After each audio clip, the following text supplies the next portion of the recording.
Hi everyone, today I'm going to do something a little bit different. I'm going to talk to you about a personal story of mine, specifically my first interview in the big world of sales. So this was not my first interview ever. It's just my first interview after college and university for a career that I actually wanted.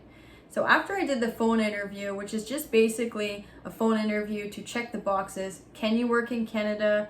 Why do you want this job? A little bit about the history and education.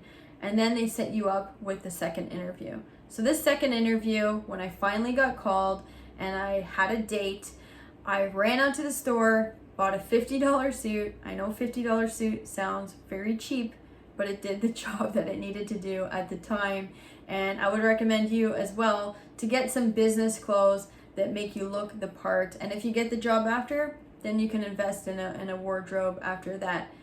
So I put on this $50 suit the day of my interview. I arrived about 30 minutes early because I was not really aware of the building. I didn't live near the area and I did not want to be scrambling to find the reception, the area where I was going to do the interview. So I arrived early, checked around, see if I even liked the area to work in, and then I arrived about 15 minutes early in the reception room.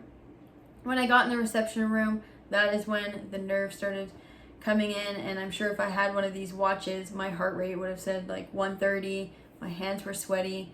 I was really nervous, and I wish at that moment I probably would have just calmed down, maybe meditated or prayed a bit that everything is in the hands of something else, and just to be calm and show them who you are. That's the best thing to think about prepping for the interview and being in that room is they want to get to know you, and they want to get to know if you are going to be a good fit, and vice versa, as explained in another video that I can link below.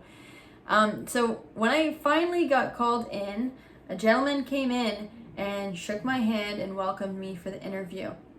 This is really important to make such a good impression. You don't want to have a handshake that's kind of, I don't even know what you call this. And you don't want to have a handshake that, crushes someone's hands.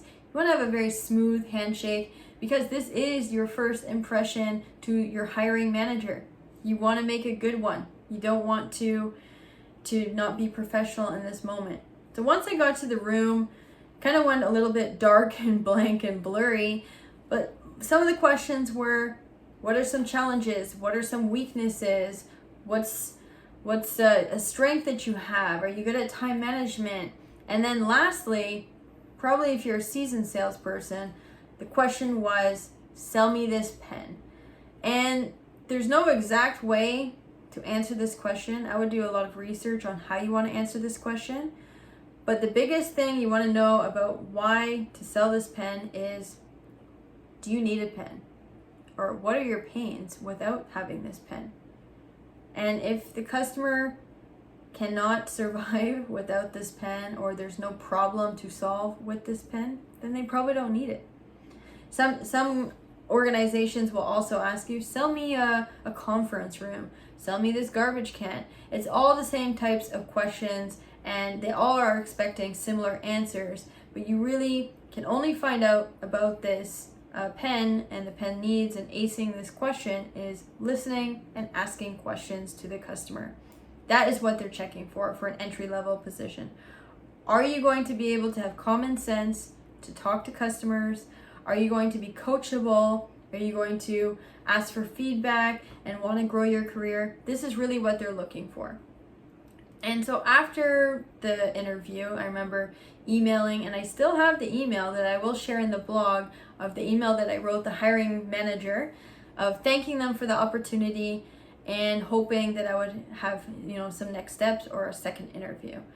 I ended up having a second interview, and again, the pen question came up, but it was a conference room, and it went a lot smoother than my first interview. Probably because I prepped more on what the company does. I learned a little bit about computers. I remember memorizing a Best Buy flyer of the components of a computer because I had no idea about anything. And then I ended up landing the job a couple weeks later. I don't know exactly what they saw besides me asking questions, listening, being really motivated to have the role, explaining that I wanted the role. But it was a great experience. I was very nervous, and I think if I were to do it over, I would not be as nervous, just because you have to really ask questions and also be interested in the organization and pretend you're interviewing them versus them just interviewing you. But when you're in entry-level sales and it's your first interview, I don't know if I would have walked in with that much confidence to interview them, because I really wanted the job. And at any point during the interview, I was just super happy to be in the building, to be interviewed by people, and this confidence was not shining out in my first interview. So I would say be confident, but not overly confident. Be grateful that you're having this opportunity fresh out of school or fresh into a new industry. And I want to hear about your first interview. If you've had any great ones, let me know. And I hope you have a better experience than I did, or just the same, because it was also great. Thank you, and if you like this video, feel free to subscribe and give me a thumbs up so that you can continue to see great content like this.